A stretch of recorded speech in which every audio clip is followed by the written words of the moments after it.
kerajaan surga.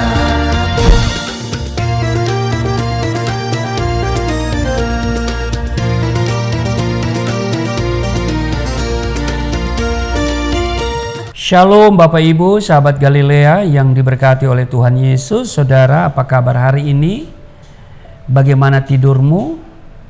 Apa yang kau pikirkan hari ini? Saudara, sebelum kita melakukan aktivitas hari ini, mari kita datang di hadirat Tuhan. Kita bersaat teduh. Kita berdoa untuk membaca dan merenungkan firman Tuhan. Mari kita berdoa. Allah yang Rahman dan Rahim, pencipta langit dan bumi dan dengan segala isinya, Allah yang disembah oleh Abraham, Ishak dan Yakub, Allah yang kami kenal, kami sembah di dalam nama Tuhan Yesus.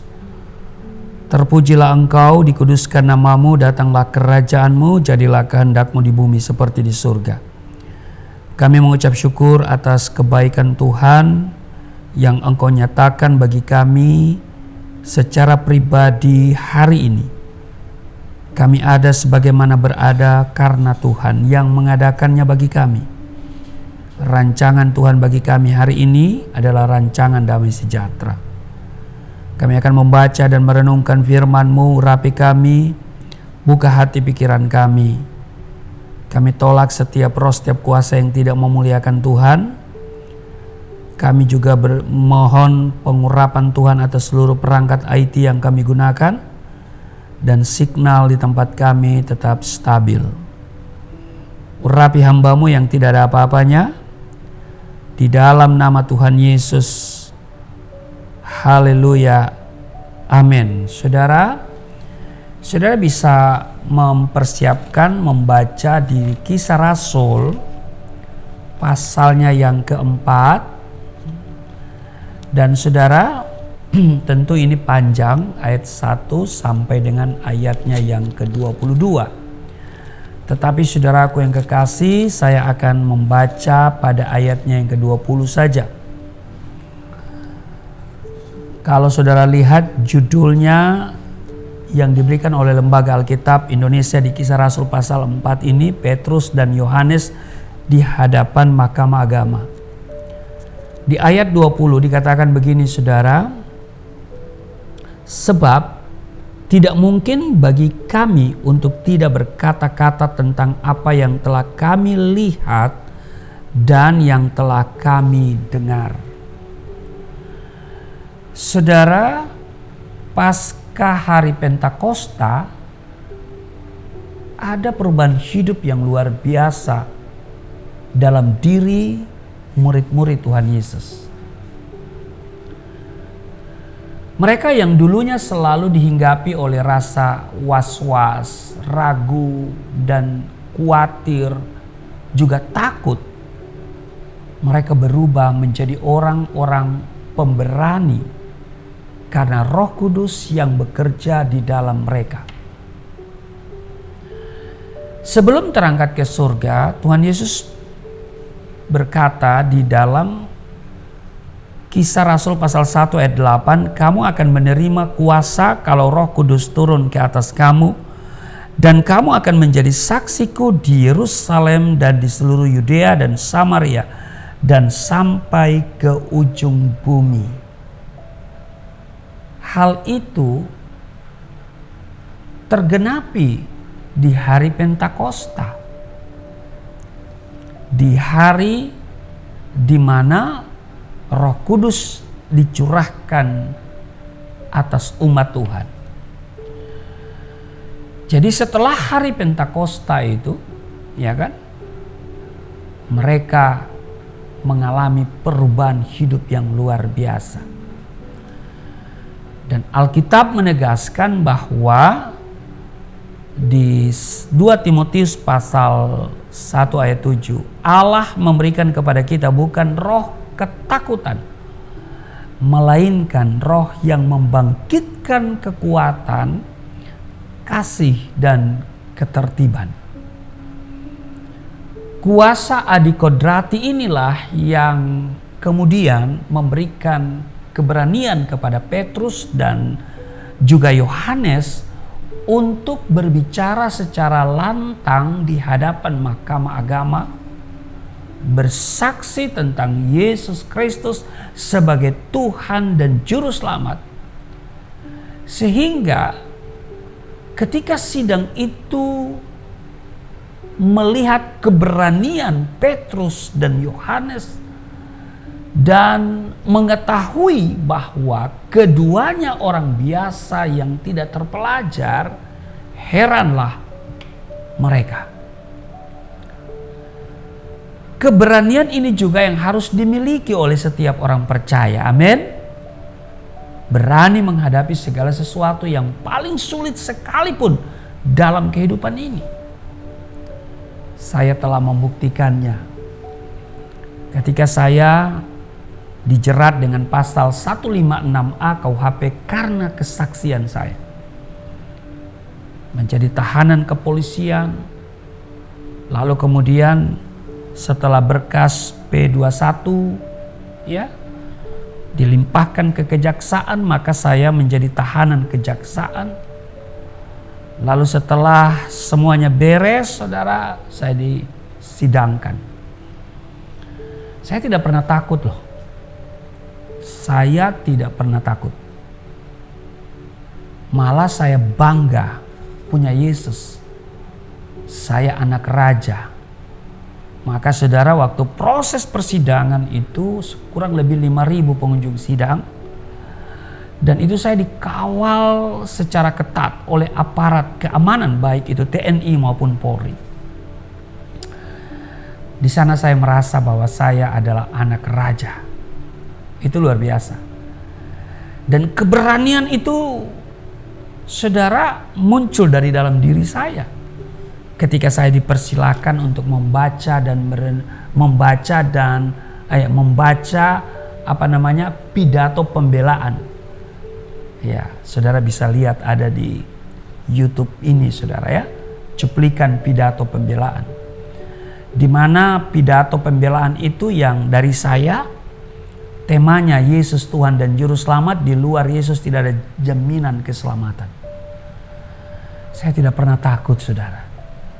Oleh intimidasi, oleh ancaman, oleh teror. Saya dituntut 4 tahun.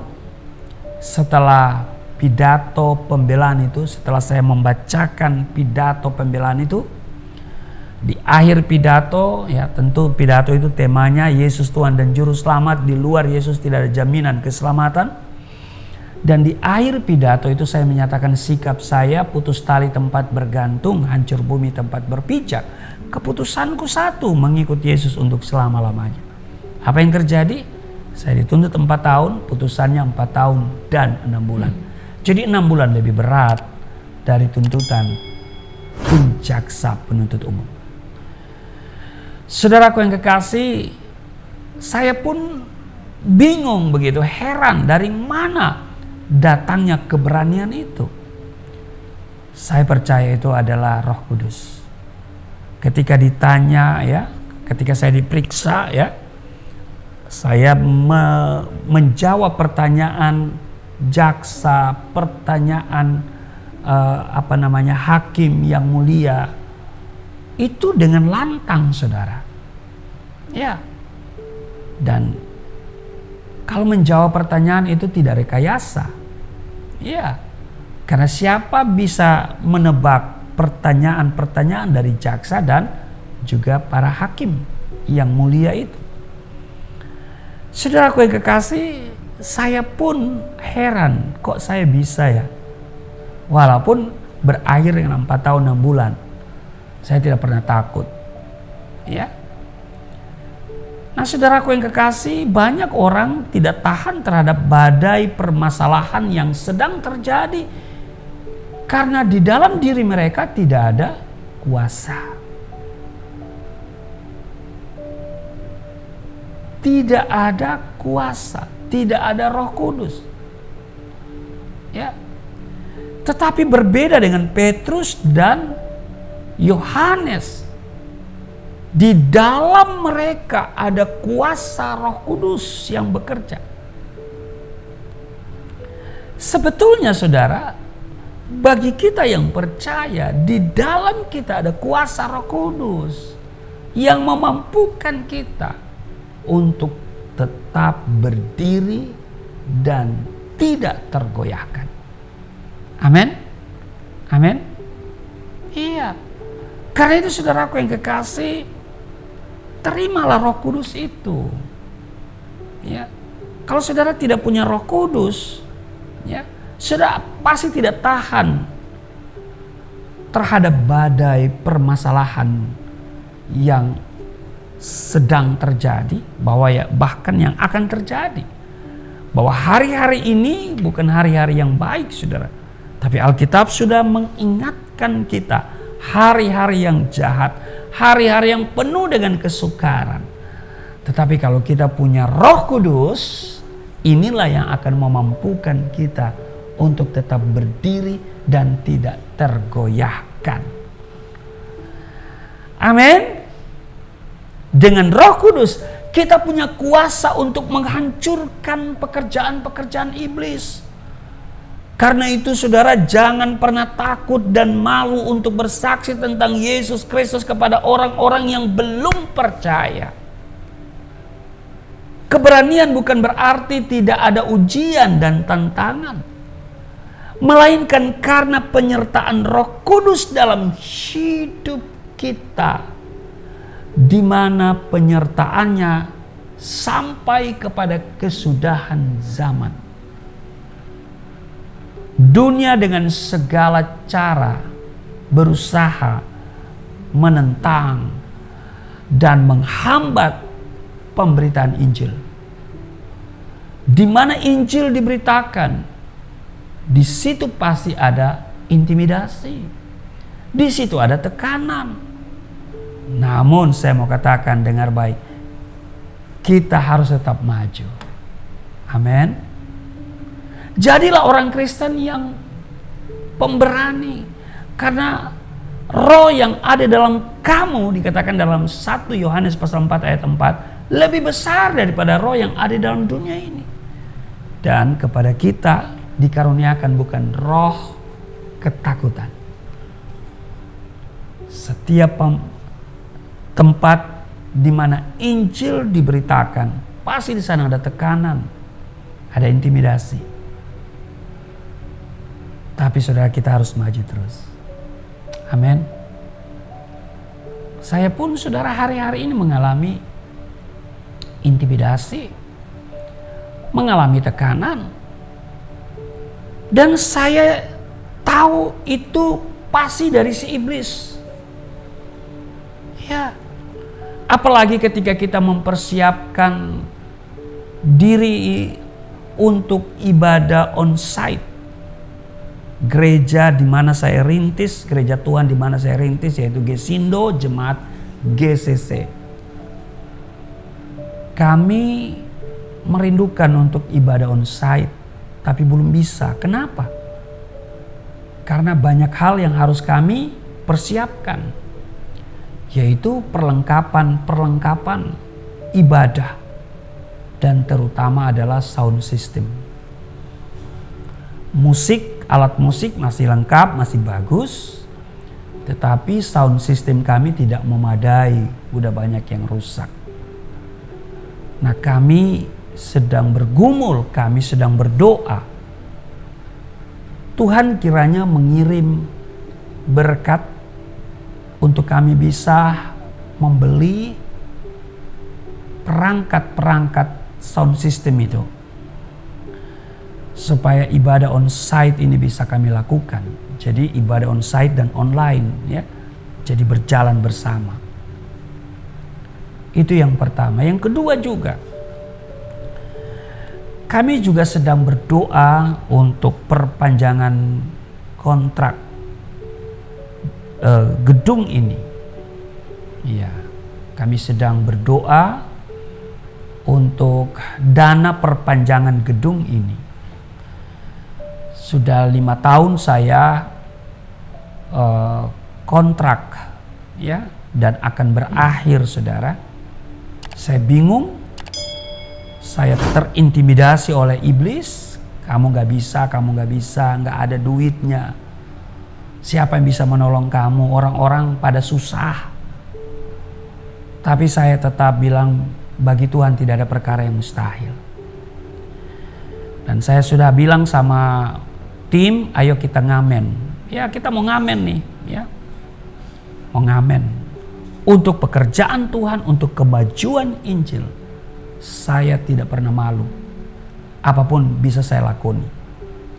Yang penting halal. Gitu kan? Sebab kalau saya kasih proposal, nanti dipikir minta-minta, ya kan? Karakter minta-minta nih pendeta. Apalagi seseorang kalau kita share proposal itu bisa terjadi hubungan jadi renggang. Yang tadinya akrab jadi renggang. Ya harap maklum lah saudara ya. Makanya Tuhan bilang jangan berharap kepada manusia. Manusia bisa mengecewakan.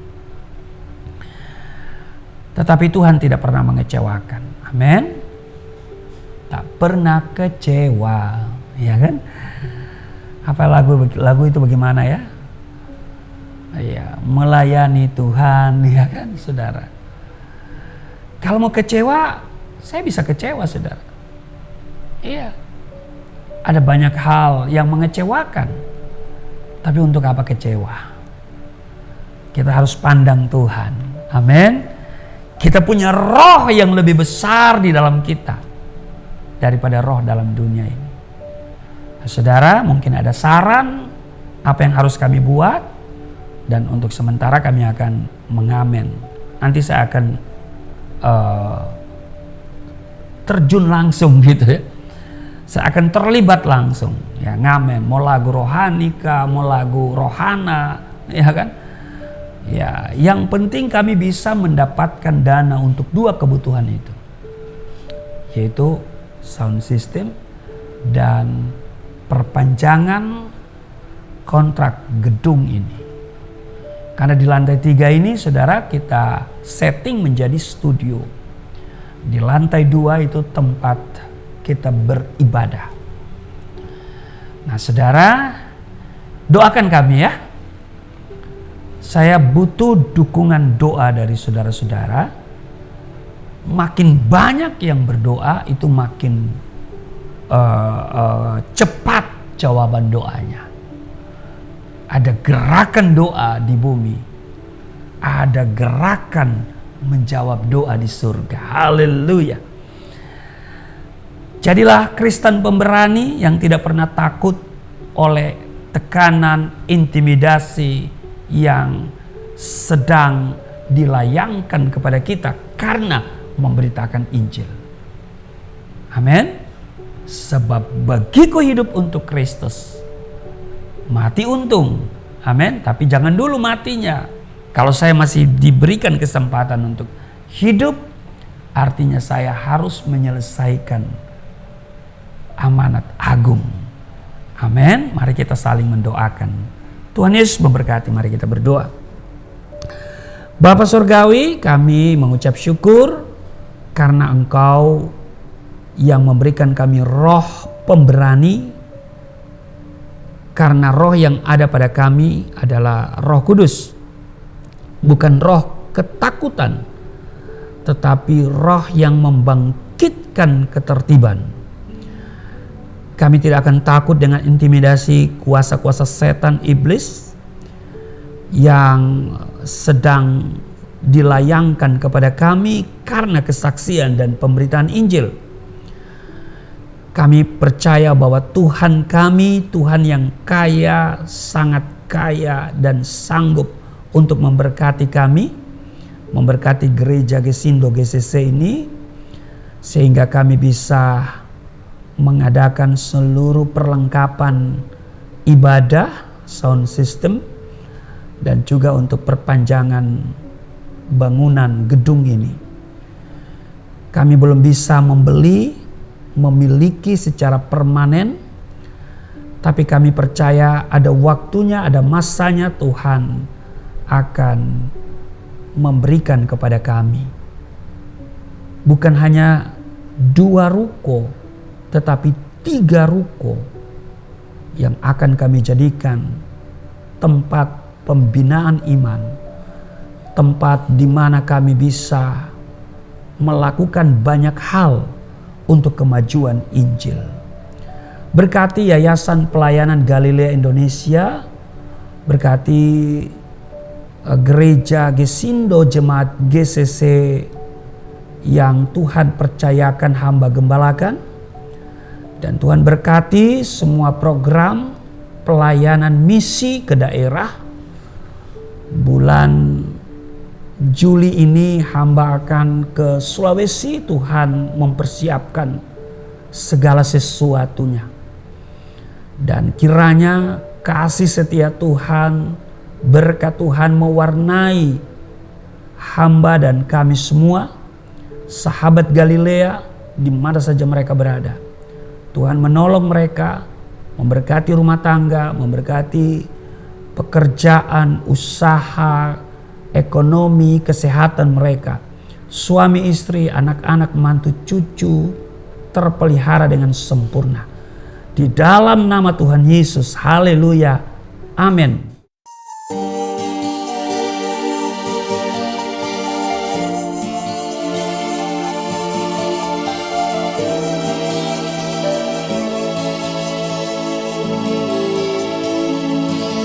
Bapa kami yang di surga,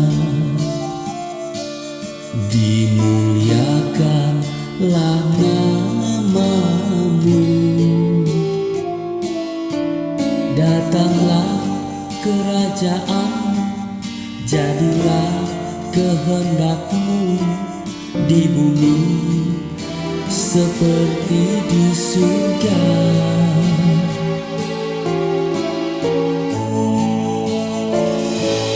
Berikanlah kepada kami